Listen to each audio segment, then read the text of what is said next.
그동안 요한계시록은 참 성도들이 접근하기 힘들고 어렵고 두려운 그런 책으로 여겨져 있었죠. 근데 최근에 요한계시록에 대한 주일 설교와 또 수요 설교 그리고 또 그동안의 큐티를 하면서 보다 보니까 이 요한계시록에 대해서 인식이 많이 바뀌었다는 사람들이 이제 나오게 됐습니다. 참 너무 감사한 일이에요. 그래서 요한계시록이 정말 재밌고 흥미롭고 더 알고 싶고 또 이해가 되는 그런 말씀이라고 하는 고백들을 제가 듣고 참 보람을 느끼고 참 감사하게 생각을 합니다. 아직 요한계시록에 대해서 잘 모르겠다 하시는 분들도요, 포기하지 마시고, 한번 이번 기회에 요한계시록을 잘 알아보시기를 바랍니다. 사실 요한계시록은 이미 말씀드렸다시피 재림하시는 예수님께서 궁극적으로 악을 심판하시면서 구원하시는 그런 내용이죠. 악으로부터 구원하시는 그런 내용입니다. 그래서 요한계시록은 고난당하는 성도들, 절망에 빠진 성도들, 세상의 악과 부조리에 몸부림치면서 힘들어하며 갈등하는 성들, 또 믿음이 흔들리는 성도들, 이런 성도들에게 말할 수 없이 큰 위로와 감동과 격려를 주는, 그리고 소망을 주는 그런 복음의 메시지입니다. 근데 여러분, 이런 요한계시록을 이제는 좀 입장을 바꿔서 사탄 입장에서 한번 생각해 보세요. 이런 성도들에게 위로와 격려와 다시 한번 믿음으로 일어서서 살아갈 수 있는 힘을 주는 이 요한계시록이기 때문에 이 사탄 입장에서는요, 어떻게든 성도들이 요한계시록을 읽지 못하게 하거나 또는 읽더라도 그걸 제대로 깨닫지 못하도록 막으려고 하는 게 이 사탄의 이 마음 아니겠습니까? 그래서요, 그동안 사실 온갖 수단과 방법을 가리지 않고 성도들이 요한계시록을 오해하게 만들고 또는 읽지 못하게 만들고 그랬던 것 같습니다. 이 대표적인 속임수가 요한계시록에 대해서 대표적인 속임수가 뭐냐 하면 요한계시록은 봉인되었다라고 이렇게 가르치는 경우가 많이 있습니다. 봉인됐다. 요한계시록에 실제로 두루마리, 말씀이 기록된 두루마리가 봉인된 내용이 나오잖아요. 그러니까 이 내용을 가지고 아주 역이용해서 이렇게 요한계시록은 봉인됐기 때문에 아무나 그걸 보면 안 되고 읽어서는 안 되고 해석해서는 안 된다. 이렇게 가르치는데 이건 속임수입니다. 왜냐하면요, 요한계시록은 기본적으로 이 책 제목처럼 요한계시록이잖아요. 계시록. 여러분, 계시의 국어사전을 찾아보면 이렇게 돼 있어요. 첫 번째는 깨우쳐 보여줌이라는 뜻이고요. 두 번째는 사람의 지혜로는 알 수 없는 진리를 신이 가르쳐 알게 함이라는 뜻입니다. 그러니까 요한계시록은 무슨 책입니까? 뭔가를 봉인해서 감추고 알지 못하도록 숨기는 이런 책이 아니라 그동안 알려지지 않았던 것들을 알려주는, 깨닫게 해주는 그런 책이라는 거죠. 실제로 당시 초대교회 성도들은 요한계시록의 내용이 무슨 의미인지 그렇게 어렵지 않게 파악하고 깨달을 수 있었을 것이다 라고 하는 겁니다. 지난주 제가 알려드린 것처럼 이 요한계시록의 상징들과 비유들, 이 모든 것들은 그 당시 초대교회 성도들에게는 그게 별로 그렇게 특별한 생소한 풀지 못할 어떤 그런 암호들이 아니었다는 거죠. 충분히 알 수 있고 또 익히 알고 있는, 심지어는 그들끼리 통용하고 있는 어떤 그런 내용들이 상징과 비유들로 요한계시록에 기록되어 있었기 때문에 이들은 잘 알고 있었다라고 하는 겁니다. 예를 들면 이런 거예요. 여러분, 새야 파랑새야라는 미녀 아시나요? 대부분 다 아시죠? 요즘 그 고등학생들도 알아요? 새야 파랑새야 몰라요? 이 미녀를 모르는구나. 새야 새야 파랑새야 녹두밭에 앉지 마라. 녹두꽃이 떨어지면 청포장수 울고 간다. 역시 어르신들은 잘 아십니다.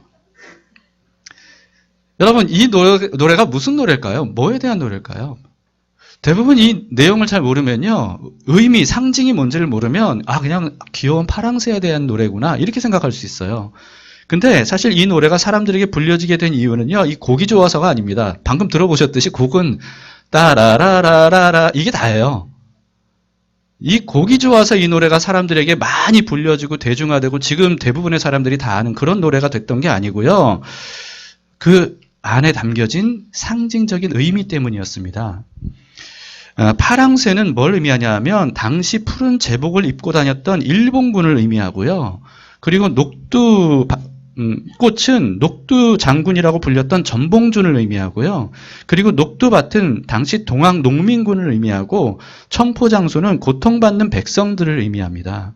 그러니까 이 노래의 말이 뭡니까? 일본군이 전봉준을 잡아 죽이면 백성들이 슬퍼하기 때문에 제발 그러지 않기를 바라는 그런 간절한 기원이 담긴 그런 노래예요. 그러니까 이 당시 이 시대를 살고 있었던 사람들이 이 노래를 부를 때는 그냥 곡조가 좋아서 불렀던 게 아니고요. 이 노래를 부르면서 얼마나 애절한 마음으로 불렀겠어요. 그리고 이 상징들을 그 당시에 알고 있었던 사람들의 입에서 이 노래들이 퍼지면서 이 노래를 부르는 사람들마다 여기에 공감하는 거죠. 그리고 깊이, 아이고, 이걸 안 눌렀네. 그리고 깊이 감동을 하게 되는 거죠. 이 마음에 통하는 것이 이 노래 한 곡을 통해서 나타난다는 겁니다. 마찬가지예요. 요한계시록도 바로 그런 겁니다. 이 당시 초대교회 성도들은요, 여기에 나오는 상징들, 비유들, 이런 것들이 무엇을 의미하는지를 쉽게 알 수 있었던 내용들이고, 그래서 요한계시록을 읽을 때 이게 무슨 뜻인지, 의미인지 이걸 오리무중으로 모르겠다, 이게 아니고요.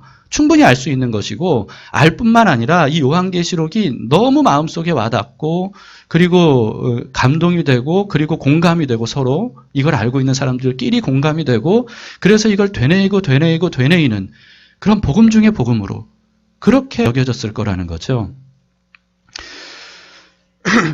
여러분, 또 요한계시록을 올바로 이해하기 위한 또 하나 알아두셔야 할 건 뭐냐면요, 하나님께서 요한에게 보여주신 이 모든 그 신비로운 환상들은 모두 다 궁극적이고 영원한 성취에 대한 말씀입니다. 그래서 3차원 세계를 살아가고 있는 어떤 이 세상에 국한된 그런 계시가 아니라는 겁니다. 그래서 문자적으로 이런 일들이 실제 어떤 몇 년, 몇 월, 몇 시에 이런 일이 있을 것이고 몇 년 동안 있을 것이고 이렇게 생각해서는 안 된다는 거죠. 이것은 그걸 초월하는 개념으로서 궁극적인 성취에 대한 그런 말씀입니다. 지난 6월 9일에 제가 주일에 멜기세덱 그는 누구인가라고 하는 제목으로 설교를 했던 적이 있습니다. 여러분 기억하시는지 모르겠는데 그때 제가 차원과 영혼에 대한 그런 내용에 대해서 좀 말씀을 드렸었습니다. 차원이란 무엇이고 영혼이란 무엇인가. 그래서 차원은 과학적으로 11차원까지 분류를 하는데, 그런데 영혼은 그것을 초월하는 개념이다. 이런 말씀을 드렸죠. 그래서 멜기세덱은 부활하신 예수님께서 창세기 때, 그러니까 시공간을 초월하신 부활하신 예수님께서 창세기 때 멜기세덱이라는 사람의 모습으로 나타나신 것이다. 이렇게, 그래서 멜기세덱이 부활하신 예수님일 수밖에 없는 이유를 제가 설명을 했었습니다. 기억나시나요? 기억이 안 나시면 그때 유튜브 설교를 다시 한번 찾아서 보시면, 왜냐하면요, 그걸 보시면 그게 이해가 되시면 요한계시록을 이해하는데 굉장히 도움이 될 거예요. 요한계시록은 3차원의 시공을 초월하는 세계에서 일어난 영원하고 궁극적인 사건들을 기록한 책이에요. 그렇기 때문에 오늘 본문이 과거에 있었던 일이냐, 아니면 현재에 있는 일이냐, 아니면 미래에 어떤 날 있을 일이냐, 이런 식으로 규정해서 해석하려고 하는 것은 이게 큰 오류를 불러올 수 있다는 거죠. 물론 3차원 세계도 포함한 것입니다. 그러나 3차원을 포함한 영원하고 궁극적인 것에 대한 말씀이다 라고 하는 거죠. 이거를 우리가 알기 쉽게, 3차원 세계에 살고 있는 우리가 알기 쉽게 3차원적인 방법으로 설명해 주고 보여주신 게 이 요한계시록의 내용입니다. 그러니까 여기에 나오는 뿔이 몇 개 달리고 이런 것을 우리가 3차원적으로 이해를 하시면 안 되고요. 그게 다 상징적이고 궁극적인 모습인 것을 우리가 염두에 두고 보셔야 됩니다. 요한계시록에 어떻게 느껴지는 또 하나의 이유는 뭐냐 하면, 이 성경의 맨 마지막 책이기 때문에 그래요. 이게 무슨 뜻이냐 하면, 요한계시록은 사실 제대로 이해하려면 이 앞에 성경 65권 전체를 좀 알고 있어야, 그래야 이해가 되고 해석이 되는 그런 성경입니다. 요한계시록의 수많은 상징들과 비유들은요, 그냥 요한계시록에서만 갑자기 뜬금없이 등장한 게 아니에요. 그게 아니라 이미 앞에 성경 전체에 걸쳐서 나왔던 내용들입니다. 사용됐던 것이에요. 그래서 요한계시록에 나오는 상징 비유 이게 무슨 뜻인지 모르겠다라고 하면 그게 먼저 사용된 앞의 성경을 찾아보면 돼요. 그래서 찾아봤더니 거기에 요한계시록에 나온 그게 있네. 그런데 그 상황, 그 시대에 어떤 의미로 이게 쓰였나라고 하는 걸 보면 그게 해석이 되는 거예요. 그럼 그 해석을 그대로 요한계시록에 가지고 와서 적용해서 해석을 하면 되는 겁니다. 그렇기 때문에 이 앞에 있는 성경들을 좀 알아야, 그래야 이걸 찾아볼 수라도 있는 거죠. 그렇기 때문에 여러분 요한계시록 구절들을 보면서 이게 뭐냐 그러면서 그 구절들만 뚫어져라 쳐다보면서 구절들이 무슨 뜻일까라고 하면서 아무리 머리를 굴려도 그 자체만으로 해석하면 이게 안 된다는 거죠. 이건 이런 뜻일 거야 라고 자의적으로 해석하면 이게 잘못 해석이 되는 거예요. 그러니까 요한계시록을 제멋대로 해석하는 사람들이 많이 있었고, 그리고 그런 해석들을 이게 무슨 뜻인지 모르니까, 앞에 성경들을 모르니까, 그러니까 무조건 믿다가 참 우리나라에만도 얼마나 많은 사이비들 때문에 큰 피해를 입었었습니까? 그러니까 성경은 그렇게 와서는 안 된다는 거죠. 여러분, 성경 66권은 그동안에 1600여 년 동안에 40여 명의 사람들이 기록한 것을 한데 모은 책이에요.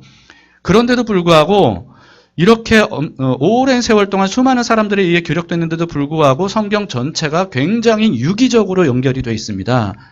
왜냐하면 이 성경 전체의 원저자가 하나님 한 분이시기 때문에 그래요. 그래서 한 번도 만난 적이 없는 사람이 기록을 하고 또 딴 사람은 또 저기서 기록을 했는데, 그런데 이게 맞춰보니까 굉장히 일치되고 통일된 연결성이 있다는 거죠. 그래서 이 성경이 사람의 책이 아니라는 겁니다. 여러분, 그걸 여러분들이 성경을 보면서 직접 알아보셔야 돼요. 목사니까 저렇게 얘기하지 이렇게 생각하시지 말고 여러분들이 직접 이게 무슨 뜻이지? 알아보면 진짜 성경은 이건 사람이 기록할 수 없는 책입니다. 그렇기 때문에 이런 얘기를 흔히 해요, 여러분. 성경은 성경으로 해석해야 된다.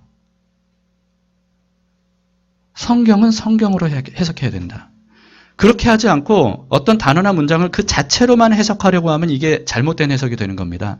성경은 성경으로 해석해야 된다는 이유가 신구약 성경 전체가 다 유기적으로 연결되어 있기 때문에 이게 어딘가 또 나온 거예요. 그러니까 그 나온 것을 찾아서 거기서 무슨 의미인지를 파악하면 전체가 파악이 되는 겁니다.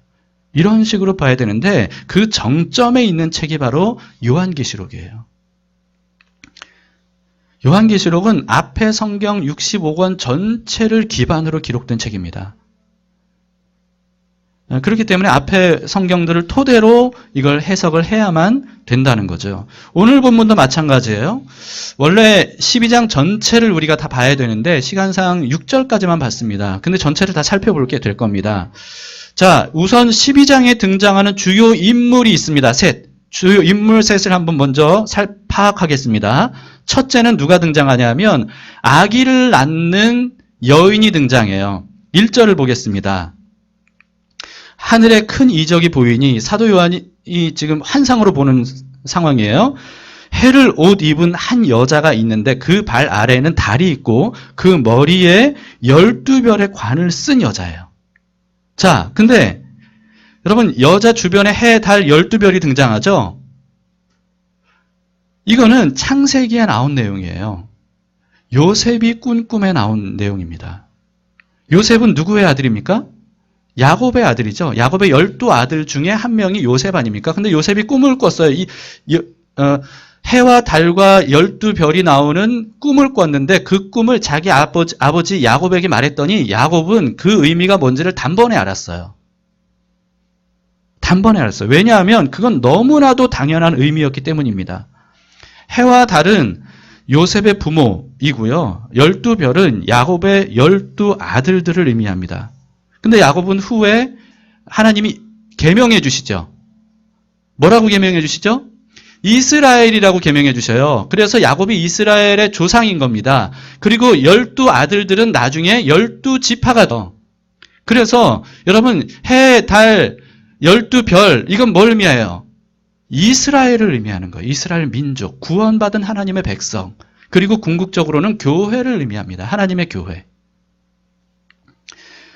이 사실을 너무나도 잘 알고 있었던 그 초대교회 성도들은요, 일절의 의미를 뭐 어렵지 않게 알 수 있는 거죠. 여기서 해달별에 둘러싸인 여인 이스라엘. 근데 그 이스라엘 여인을 상징하는 여인이 뭘 하고 있냐 하면 2절을 보세요. 이 여자가 아이를 베어 해산하게 되매 아파서 애를 쓰며 부르짖더라. 지금 이 해산의 고통을 지금 겪고 있는 여인의 이 장면이잖아요. 근데 지금 누구를 낳고 있는 중인가? 이게 바로 이제 두 번째 등장인물이 여기서 나옵니다. 두 번째 등장인물은 여자가 낳은 아들이에요. 5절을 보겠습니다.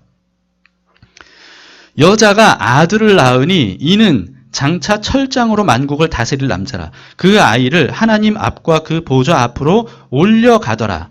자, 여인이 낳은 아들이 어떤 남자라고요? 장차 철장으로 만국을 다스릴 통치권을 가진 남자라는 거예요. 여러분, 철장은 뭐냐 하면 우리가 볼 때는 이게 무슨 뜻인지 모르겠지만 이 당시 성도들은 잘 알고 있었습니다. 이건 쇠지팡이를 의미하는데 말하자면 왕이 가지고 있는, 왕복을 입은 왕이 가지고 있는 홀, 규. 여러분, 홀이나 규 이걸 들어보셨어요? 홀, 규, 짧은 막대기 지팡이 있거든요. 원래 이 그 왕의 홀이나 규는 금으로 만들어요.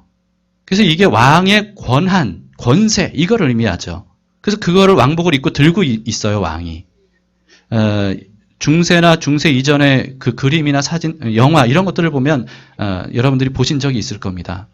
근데요, 왜 여기서는 그러면 금홀이 아니고 철장일까? 우리가 생각할 때는 금, 은보다 철이 훨씬 싸고 그렇잖아요. 근데 고대에는요, 철의 이미지가 그렇지 않았습니다. 지금처럼 그렇지 않았어요. 철의 이미지는 뭐냐 하면 강함이었어요. 강함. 왜냐하면 철기 문명이 발달된 민족이 강한 나라였어요. 그래서 여기서 철장이라는 건 뭐냐 하면 그만큼 강한 왕권을 지닌 왕이다라고 하는 것을 여기서 말해주고 있는 겁니다. 근데 이 말씀은요, 여기에만 나온 게 아니라 이미 구약의 다윗의 시에서 나와요. 시편 2편 7절에 보면 그 유명한 너는 내 아들이라 오늘날 내가 너를 낳았도다 라고 하는 이 유명한 말씀이 여기서 나오거든요. 근데 그 바로 뒤에 9절에 이렇게 예언되어 있습니다. 너가 철장으로 그들을 깨뜨리며 질그릇같이 부수리라 하시도다. 너는 내 아들이라 그런데 너가 철장으로 그들을 깨뜨리며 질그릇같이 부수리로다. 이렇게 얘기하는 거예요. 말씀하신 겁니다. 다시 말해서 강력한 왕권으로 원수들을 깨뜨릴 것이다. 이런 의미죠. 근데 이 시를 누가 지었다고요? 다윗이. 다윗은 어떤 사람입니까? 이스라엘 왕, 역대 왕 중에 가장 위대하고 강한 왕이었죠. 이 말씀은요, 이스라엘의 왕 다윗에게 약속된 자손에 대한 말씀이에요. 그 예언의 말씀입니다. 자, 근데 오늘 본문 5절 뒷부분을 다시 보면 5절 본문 뒷부분을 다시 보여주시겠어요? 그 아이를 하나님 앞과 그 보좌 앞으로 올려가더라 이렇게 되어 있거든요. 자, 근데 여러분 보세요. 하늘로 올려진 다윗의 자손 누구예요? 예수님이죠. 예수님. 부활하셔서 하늘로 올라가신 예수님. 그러니까 여기서 나오는 아들을 다른 사람이라고 해석할 여지가 없겠죠. 네. 그 다음에 세 번째 등장인물이 나옵니다. 크고 붉은 용이에요. 3절을 보겠습니다. 하늘에 또 다른 이적이 보이니 보라 한 큰 붉은 용이 있어 머리가 7이고 뿔이 10이라. 그 여러 머리에 7 왕관이 있다. 이렇게 돼 있죠. 용의 머리에가 몇 개예요? 7개. 뿔이 10개. 그리고 7 왕관을 썼다. 이것도 구약에 나옵니다. 다니엘서 7장에 나오는데요. 다니엘서 7장은 요한계시록을 이해하는데 굉장히 중요한 내용이에요. 여기에 다 나오는 내용입니다. 다니엘이 본 환상에 네 짐승이 나오는데요. 네 짐승의 머리와 뿔의 합이 바로 여기에 나오는 숫자예요. 이건 무슨 의미냐면 강력한 악의 세력, 이걸 의미하는 겁니다. 강력한 악의 세력. 여러분 이런 식으로요.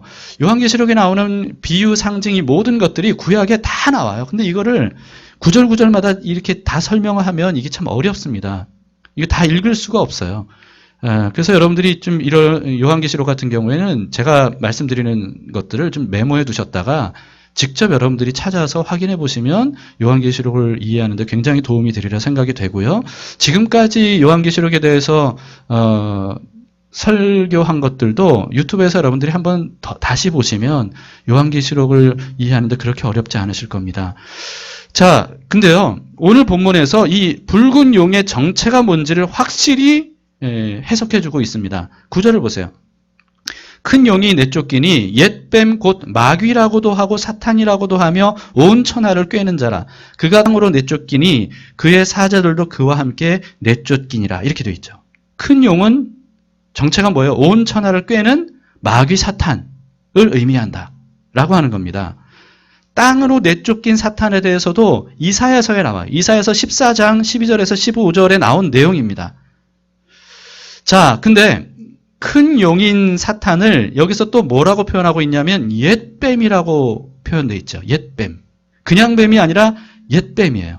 여러분, 옛뱀만큼은 우리도 잘 아는 뱀입니다. 어디에 나오는 뱀이죠? 창세기. 창세기에 아담과 하와를 속여서 죄를 범하도록 만든 뱀. 그 뱀을 여기서 옛뱀이라고 표현하고 있는 거예요. 여러분, 특히 요한계시록은요, 이 창세기와 굉장히 짝을 이루는 내용들이 굉장히 많이 있습니다. 그래서 창세기를 잘 알아야 요한계시록도 잘 알 수 있어요. 자, 근데 이렇게 해서 12장의 주요 등장인물 셋을 다 소개했습니다. 첫 번째는 여인, 해산하는 여인. 두 번째는 여인이 낳은 아들. 그리고 세 번째는 용이 나왔죠. 옛뱀, 용이 나왔습니다. 근데 이 세 등장인물이 한꺼번에 등장하는 성경 구절이 있어요. 아시는 분들은 아실 겁니다. 창세기 3장 15절입니다. 여기에 아담과 하와가 범죄했거든요. 뱀의 속임수에 넘어가서 범죄했는데 이들을 속였던 뱀에게 하나님께서 이렇게 선언하신 거예요. 15절에 보시면 내가 너로 여자와 원수가 되게 하고 네 후손도 여자의 후손과 원수가 되게 하리니 여자의 후손은 네 머리를 상하게 할 것이요 너는 그의 발꿈치를 상하게 할 것이니라. 이렇게 말씀하셨습니다. 하나님이. 자, 여러분, 오늘 본문은 이 예언의 궁극적인 성취예요. 지금 그걸 말씀하고 있는 겁니다. 그 내용이에요. 자, 여자는 누구겠습니까? 이스라엘의 동정녀 마리아를 의미하죠. 그리고 여자의 후손은 누구예요? 마리아가 낳은 예수님이에요. 그리고 여자의 후손이 뱀의 머리를 상하게 한다는 것은 예수님께서 십자가와 부활과 승천하심으로 그 뱀의 권세를 짓밟는다라고 하는 뜻이고요. 뱀이 여자의 후손의 발꿈치를 상하게 한다는 것은 유대인들을 속인 그 사탄으로 인해서 예수님께서 십자가에 달려 죽으신 사건을 의미하는 겁니다. 고난과 죽음을 의미하죠. 다시 말해서 여러분, 오늘 본문은요, 방금 읽은 창세기 3장 5절은 최초로 예언된 복음이고, 그리고 오늘 본문은 그 복음의 성취에 대한 말씀입니다. 자, 왜 그런지 이제 오늘 본문 내용을 살펴보도록 할 텐데요. 오늘 본문은 이 세 등장인물에 대한 세 가지 장면으로 묘사되어 있습니다. 자, 세 등장인물에 대한 세 가지 묘사예요. 기억하세요. 첫 번째는 1절부터 6절까지인데요. 이스라엘을 상징하는 여자가 해산을 하면서 고통스럽게 해산하고 있는 상황이죠. 그때 크고 붉은 용이 여자가 출산하는 아이가 출산하면 곧바로 잡아먹으려고 벼르고 있는 상황이에요. 여러분, 이것이 또 이스라엘 역사에 있었던 내용입니다. 모세가 탄생 시에 그때 이집트 파라오가 어떻게 했습니까? 그 당시에는 히브리인이죠. 히브리인의 어린 아이들을 남자 아이들을 나일강에 잡아 죽였어요. 그 상황에서 살아남은 사람, 그래서 이스라엘을 구원한 사람이 바로 모세죠. 그리고 또 그 후 1500년 후에 예수님이 탄생하실 때 동방 박사에게 유대인의 왕이 탄생했다는 소식을 들은 헤롯 왕이 어떻게 합니까? 그 유대인의 왕이 탄생했다는 베들레헴의 2살 아래 남자아이를 싹 다 죽여요. 여러분, 이게 역사적으로는 바로 오늘 이 1절부터 6절까지의 내용은 그 사건을 연상시킵니다. 근데 궁극적으로는 이스라엘과 교회를 통해 모든 민족에게 그리스도가 전해지는 것을 원천 봉쇄하려는 사탄의 계략에 대한 메시지예요. 마치 여러분 그 영화 터미네이터를 아시는 분들은 이게 좀 매칭이 잘 되실 겁니다. 미래 인류의 구원자가 되는 쇼 코너를 사전에 제거하기 위해서 그 미래에서 과거로 터미네이터를 보내잖아요. 그래서 터미네이터가 어린 쇼 코너를 미리 죽여서 성장하지 못하도록. 마치 그런 내용이에요. 마치 그런 내용입니다. 그럼 5절에 다시 보시면 여자가 낳은 왕권을 가진 아이를 하나님께서 하늘로 올리셔서 보좌에 앉게 하셨다는 거예요. 여러분 이건 무슨 뜻이냐 하면 용이 그렇게 삼키려고 대기하고 있었는데 여자가 아이를 출산한 이후에 어떻게 됐다는 거예요? 용이 실패했다는 거죠. 실패했다는 거예요. 그리고 6절은 여자가 하나님께서 예비하신 광야로 도망해서 1210일간 이 아이를 몰래 양육했다라고 하는 그런 내용들이 기록이 되어 있는데요. 이것은 역사적으로도 있었던 일입니다. 예수님께서 출생하실 때 베들레헴에 그 2살 아래 아이들을 싹 다 죽이라는 명령이 떨어지기 전에 하나님께서 그 요셉과 마리아에게 그 아이를 데리고 피신하라라고 미리 알려주셨어요. 그래서 피신해서 이 아이를 예수님을 양육하죠. 바로 그런 내용이면서 동시에 궁극적으로 하나님께서 그리스도의 복음을 품은 교회를 끝까지 보호하신다라고 하는 이런 의미입니다. 여기에 1260일이 등장하는데요. 이게 이제 요한계시록에 몇 번 등장하거든요. 근데 다른 형식으로 등장해요. 1260일, 또 42달, 그리고 한때, 두때, 반때. 이게 나오는데 다 같은 기간이에요. 3년 반입니다. 3년 반. 여러분 이 3년 반이 몇 번 나오는데 이거를 어떻게 해석들을 하냐 하면 3년 반, 3년 전반기 3년 반, 후반기 3년 반에서 7년 대환란 이렇게 해석을 합니다. 7년 그래서 종말에 예수님께서 재림하시기 전에 7년 대환란이 있을 것이다. 뭐 이런 식으로 해석을 하는데 근데 이 7년 대환란이라기보다는요. 여러분 성경에서 7년은 뭘 의미하냐 하면 안식년이 돌아오는 횟수예요. 안식년이 돌아오는 횟수. 근데 여기서 말하는 1260일, 42달, 한때, 두때, 반때, 3년 반 기간을 뭘 의미하냐면 안식년이 돌아오기 전에 고난의 시기를 의미한다고 보셔야 됩니다. 그러니까 무슨 뜻이에요? 이 고난의 시기가 지나면 뭐가 돌아와요? 안식년이 돌아와요. 쉼과 회복이 있는 안식년이 돌아온다는 거예요. 그걸 기다리는 기간이 바로 여기서 말하는 1260일이라고 볼 수가 있는 거죠. 여러분, 그래서 고난의 시기에 하나님께서 교회를 보호하신다 라고 하는 의미입니다. 그래서 반드시 회복의 안식년을 맞이하게 해주실 것이다 라고 하는 거죠. 그래서 여기서 말하는 그 1260일은요 광야, 그 가나안 땅에 들어가기 전에 광야의 삶, 고난의 기간 이걸 의미합니다. 그래서 우리도 지금 광야의 삶을 살아가고 있는 중이거든요. 하나님이 약속하신 천국에 들어갈 때까지 우리는 지금 광야 같은 삶을 살아가고 있는데 이게 바로 1260일 42개월 한때 두때 반때의 기간인 겁니다. 그리고 두 번째 사건이 7절부터 12절까지 기록이 되어 있습니다. 하늘에서 천사장 미가엘과 천사들이 용과 악의 세력들과 함께 전쟁을 벌이는 그런 장면이에요. 그로 인해서 이 용과 악의 세력들이 집니다. 패배합니다. 그래서 땅으로 쫓겨가요. 그런데 이렇게 땅으로 쫓긴 용이 어떤 일을 했는지를 여기서 말씀하고 있어요. 어떤 일을 했냐면 그리스도인들을 참소하던 자래요. 10절을 보시면 10절을 보세요. 내가 또 들으니 하늘에 큰 음성이 있어 이르되 이제 우리 하나님의 구원과 능력과 나라와 또 그의 그리스도의 권세가 나타났으니 우리 형제들을 참소하던 자 곧 우리 하나님 앞에서 밤낮 참소하던 자가 쫓겨났고 이렇게 돼 있죠. 참소는 뭐냐 하면 고발 고소한다는 겁니다. 고발 고소. 무슨 뜻이냐면 용이 성도들에 대해서 고발하는 거예요. 하나님 앞에.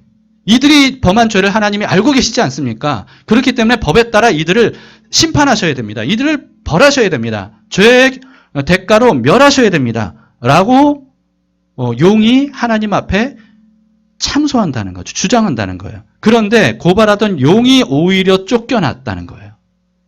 왜냐하면 용이 참소하던 사람들이 어떤 사람들이에요? 이 사람들은 앞에 나온 하나님의 인을 맞은 사람들이잖아요. 하나님의 인을 맞은 사람. 여러분, 하나님의 인이 뭘 의미하는지 기억나시죠? 성령님을 의미합니다.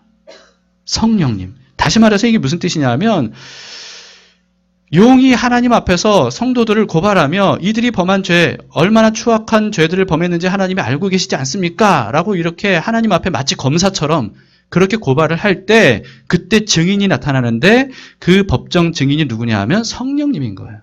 근데 그 성령님이 뭐라고 증언을 하냐 하면 어린 양의 피로 이들의 죄가 대속이 이미 됐습니다. 완벽하게 대속이 됐습니다. 그래서 이들은 그 죄에 대한 대가를 이미 치루어진 상태입니다. 그렇기 때문에 무죄입니다.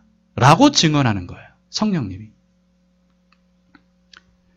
그래서 여러분, 죄를 범한 죄인인 것은 분명하지만 그러나 그 죄가 이미 대속되어서 깨끗해졌기 때문에 이들은 법정에서 무죄가 선언된다. 라고 하는 거죠. 그리고 참소하던 용은 오히려 그 악함으로 인해 심판을 받아 쫓겨난다. 라고 하는 그런 내용입니다. 여러분, 이 사실을 믿으십니까? 네. 여러분들은 하나님의 인을 받은 사람들입니까? 하나님의 인을 받았다는 게 뭔지를 지난주에 말씀을 드렸기 때문에 이해가 안 되시는 분들은 지난주 설교를 한번 다시 들어보시면 좋겠습니다. 여러분, 그래서 하나님의 인을 맞은 성도들도 오늘 본문에 보면요, 당당하게 이들이 죄를 지었던 건 사실이에요. 그러나 당당하게 용의 참소에 맞서 싸우는 장면이 나와요. 11절을 보세요. 또 우리 형제들이 어린 양의 피와 자기들이 증언하는 말씀으로써 그를 이겼으니, 용을 이겼다는 거죠. 그들은 죽기까지 자기들의 생명을 아끼지 아니하였도다. 이렇게 되어 있습니다. 이들이 어떻게 용을 이겼다고요? 어떻게? 어린 양의 피와 말씀으로. 죄를 대속해 주신 예수 그리스도의 십자가의 희생, 그 피와 그 피로 자기의 죄가 씻겨졌음을 믿는 마음으로, 믿는 믿음으로 하나님의 말씀을 가지고 이 사탄을 대항한 거예요. 참소하는 사탄을 대항하고 맞서 싸운 거예요.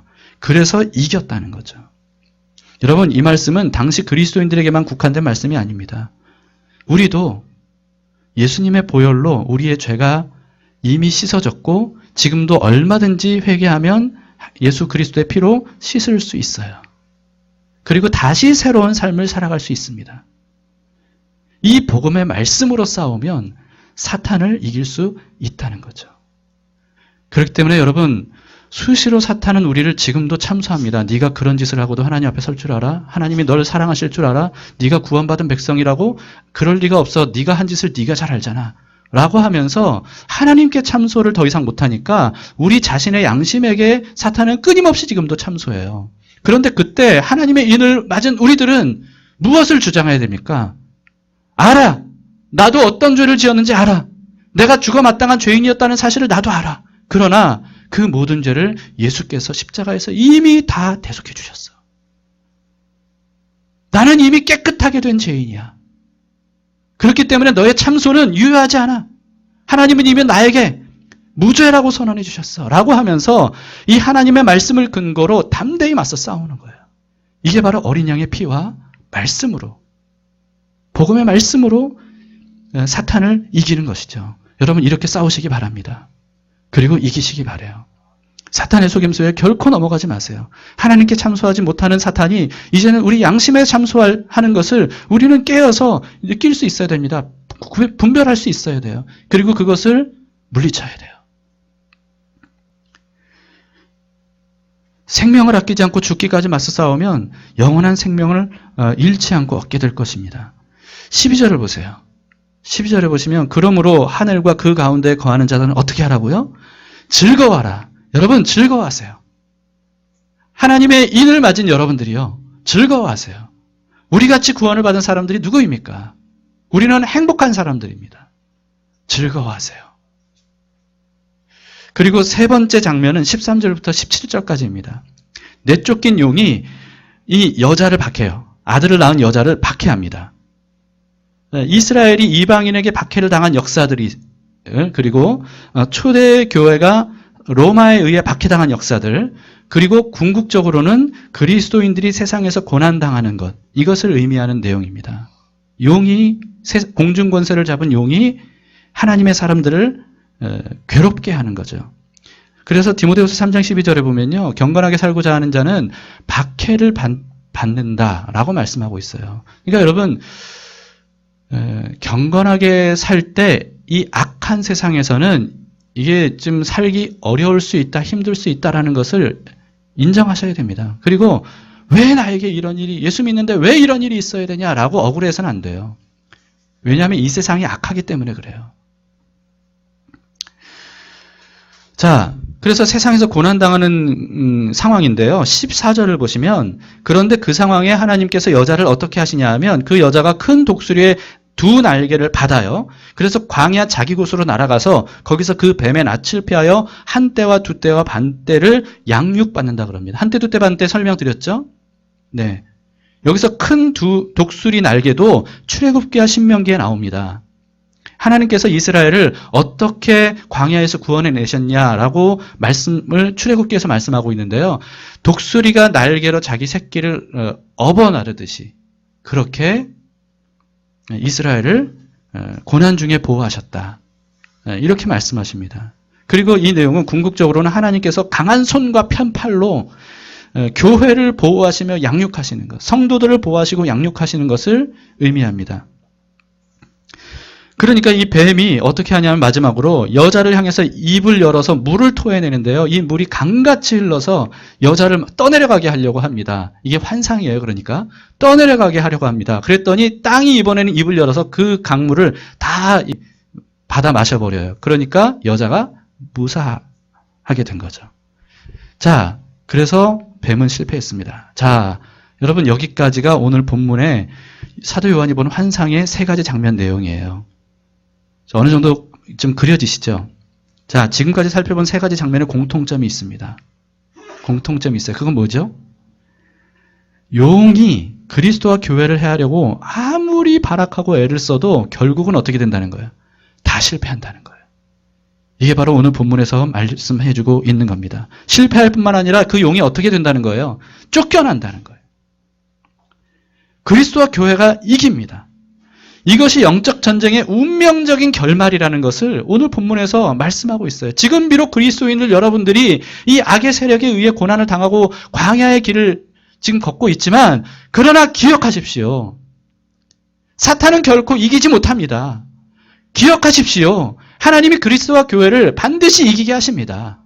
라고 하는 것을 여기서 말씀하고 있는 겁니다. 여러분 이게 바로 운명이에요. 사탄은 결코 그리스도와 교회를 이길 수가 없습니다. 왜냐하면 하나님이 그렇게 운명 지어 놓으셨어요.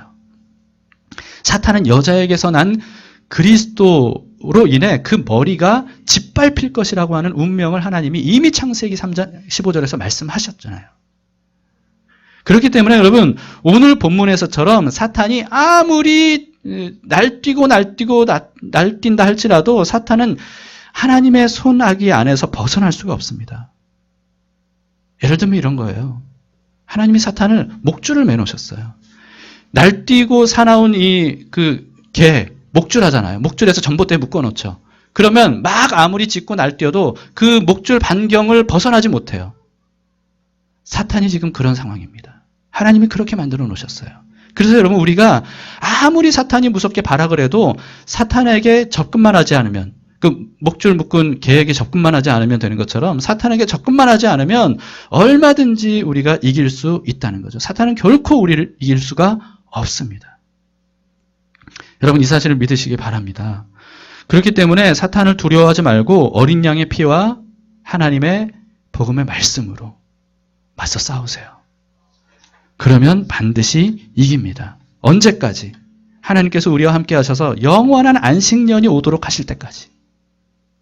모든 것들이 회복되고 온전한 쉼, 그래서 눈물도 아픔도 장애도 질병도 죽음도 없는 영원한 하나님의 나라에서 안식을 맞이하는 영원한 안식년이 올 때까지 한 때, 두 때, 반 때, 1260일, 42달 그 광야 같은 기간 동안 하나님께서 우리를 끝까지 보호하시고 안전하게 인도하셨다가 하나님의 나라에 올려주실 겁니다. 이때까지 우리가 믿음으로 싸워 이기자는 거죠. 마지막 이 말씀이 생각이 납니다. 요한 1서 5장 4절 5절이에요. 한번 같이 읽었으면 좋겠습니다. 요한 1서 5장 4절 5절 같이 읽읍시다. 힘차게 읽으세요. 믿음으로 시작. 무릇 하나님께로부터 난 자마다 세상을 이기느니라. 세상을 이기는 승리는 이것이니 우리의 믿음이니라. 예수께서 하나님의 아들이심을 믿는 자가 아니면 세상을 이기는 자가 누구냐? 여러분, 세상을 이기는 자가 누굽니까? 네. 예수께서 하나님의 아들이심을, 그분의 피가 우리의 죄를 대속해 주셨음을 믿는 사람마다 세상을 이긴다. 여기서 말하는 세상은 공중권세 잡은 사탄을 의미하죠. 악의 세력을 의미합니다. 예수님을 믿는 바로 우리들이 바로 그 승리의 주역이 될 것이라고 오늘 성경은 우리에게 말씀하고 있습니다. 이 말씀을 믿음으로 한때 두때 반때를 끝까지 주님과 함께 동행하며 주님의 보호를 받으며 승리하는 여러분들 되시기를 축복합니다. 아멘.